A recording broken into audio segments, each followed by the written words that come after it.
बिस्मिल्लाहिर्रहमानिर्रहीम। अस्सलाम वालेकुम स्टूडेंट्स, मेरा नाम सैफुर रहमान है और आज की इस वीडियो में मैं आप लोगों के लिए first year chemistry inter board और चैप्टर नंबर 4 लेकर हाजिर हुआ हूँ। और इस चैप्टर का जो टाइटल है वो बेटा है केमिकल बॉन्डिंग। चैप्टर को स्टार्ट करने से पहले एक बड़ी इम्पॉर्टेंट बात आप लोग यहाँ पे सुन लें, वो ये कि यहाँ पे एक चीज़ लिखी हुई है CB1। मैं जो भी चैप्टर स्टार्ट करूँगा उसका मैं एक सीक्वल बना लूँगा, ठीक है। वो सीक्वल क्या होगा कि आप लोगों को, अब जैसे केमिकल बॉन्डिंग है तो CB मींस केमिकल बॉन्डिंग और केमिकल बॉन्डिंग का पहला लेक्चर। इसी तरह CB के साथ जितने लेक्चर्स होंगे वो इस चैप्टर से रिलेटेड होंगे ताकि चीज़ें यूनिफॉर्मिटी में आप लोगों तक पहुँचे और वो आपको समझ में भी आ रही हूँ, ठीक है। ये तो हो गया सारा इस पर्टिकुलर चीज़ में बात कि मैं चैप्टर कौन सा स्टार्ट करने जा रहा हूँ और ये सीक्वल कौन सा फॉलो करूँगा। First year chemistry inter board के हिसाब से मैं आप लोगों से बात करूँ। आज की जो बेटा वीडियो है इसमें मुझे कुछ बेसिक बात आप लोगों तक पहुंचानी है, वो ये कि केमिकल बॉन्डिंग की डेफिनेशन क्या है और बॉन्डिंग की टाइप्स पर जंप करने से पहले मैं यहाँ पे ये बात कन्वे करने की कोशिश करूँगा कि ये एटम्स रिएक्ट करके बॉन्ड बना ही क्यों रहे हैं, ठीक है। तो ये दो बातें आज की क्लास में मुझे आप लोगों से शेयर करनी है और फिर जैसे इंशाल्लाह अगली ही वीडियो में मैं आप लोगों को एक बहुत इंपॉर्टेंट टाइप पढ़ाऊंगा जिसका नाम है ionic bonding. So let's move on to chemical bond. अब ये केमिकल बॉन्ड बेटा है क्या? देखिए, डिफरेंट एटम्स हैं, उन एटम्स को बाइंड करके रखने वाली एक फोर्स का नाम क्या है? Chemical bond. तो आप यहाँ पे देखें, केमिकल बॉन्ड को सिंपल सी बात है क्या कहते हैं? It is an attractive force जो कि एटम्स को कंपाउंड या मॉलिक्यूल में बाइंड करके रखती है। Hold the atom together in a compound और मॉलिक्यूल। तो ये हो गई केमिकल बॉन्ड की डेफिनेशन। अब अगली बात जो बहुत ज़्यादा यहाँ ज़रूरी है और जो आप लोगों को पता होनी चाहिए कि सर एटम्स ने रिएक्ट क्यों किया? Why do atom react? Atoms react. तो ये वाला सवाल बहुत ज़्यादा इम्पॉर्टेंट है। और देखें, एक छोटी सी बात यहाँ पे समझ लें, वो क्या? कोई भी एटम इसलिए रिएक्ट करता है ताकि वो क्या चीज़ हासिल कर ले? वो हासिल कर ले नोबल गैस कन्फिग्रेशन। वो क्या एक्वायर कर ले बेटा? नोबल गैस कन्फिग्रेशन को एक्वायर कर ले। तो यहाँ पे एक बड़ा इंपॉर्टेंट सवाल ये आता है कि सर नोबल गैस कन्फिग्रेशन है क्या? तो यहाँ पे आप देखें, मैं बड़ी तफसील में आप लोगों से इस पर्टिकुलर हिस्से में बात करूँगा कि नोबल गैस कन्फिग्रेशन क्या है, ठीक है। और उसमें सारी बातें जो आप लोगों को पता होनी चाहिए। आप यहाँ पे देखें, यहाँ पे कुछ आपके पास एलिमेंट्स लिखे हुए जो नोबल गैसेस के अंदर कंसिडर होते हैं, जैसे helium, neon, argon, krypton, xenon, radon. He never arrive Karachi, Zeeshan, Rizwan, right.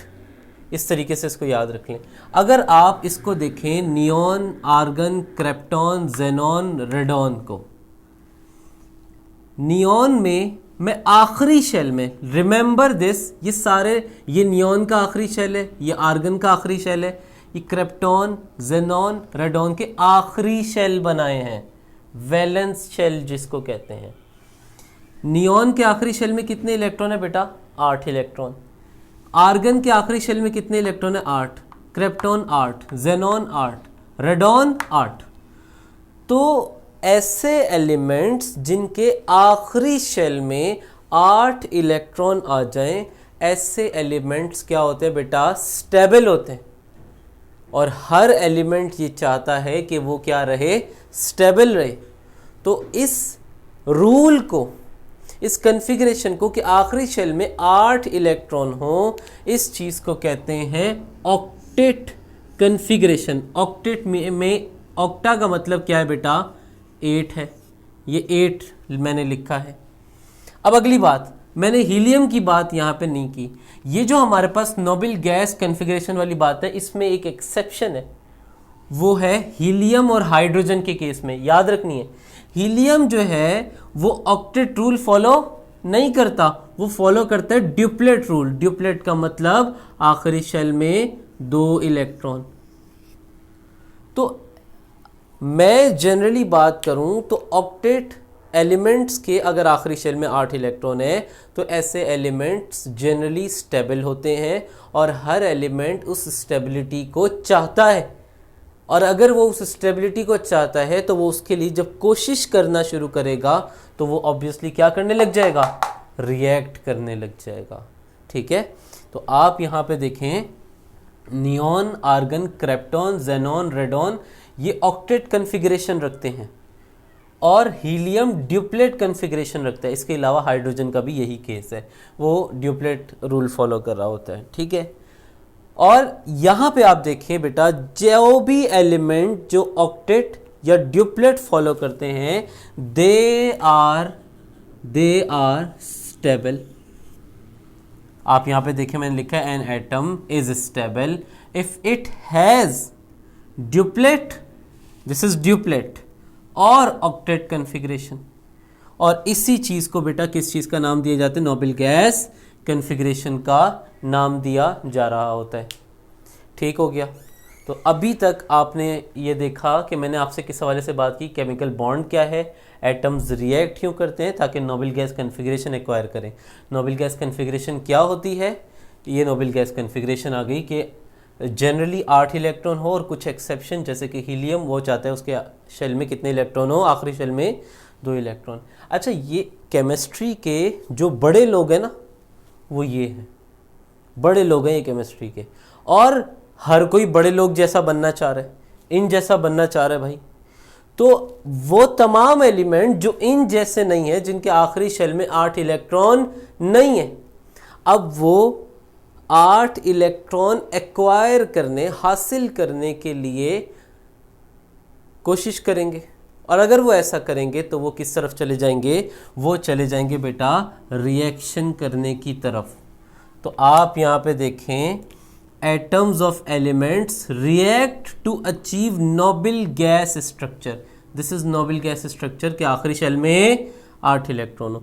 तो ये बड़ी इंपॉर्टेंट बात है, यहाँ पे जो क्वेश्चन का आंसर बताया था वही बात दोबारा रिपीट हो गई।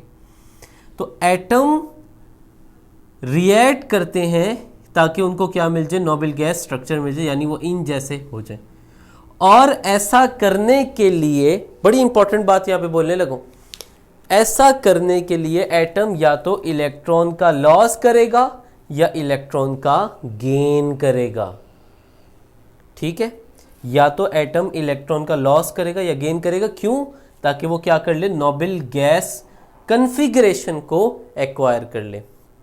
और एक बड़ी इंपॉर्टेंट बात यहां पे सुनिएगा, जब भी एटम इलेक्ट्रॉन का लॉस या इलेक्ट्रॉन का गेन करता है तो उस वक्त जो चीज वो बनाता है उसको कहते हैं आइंस।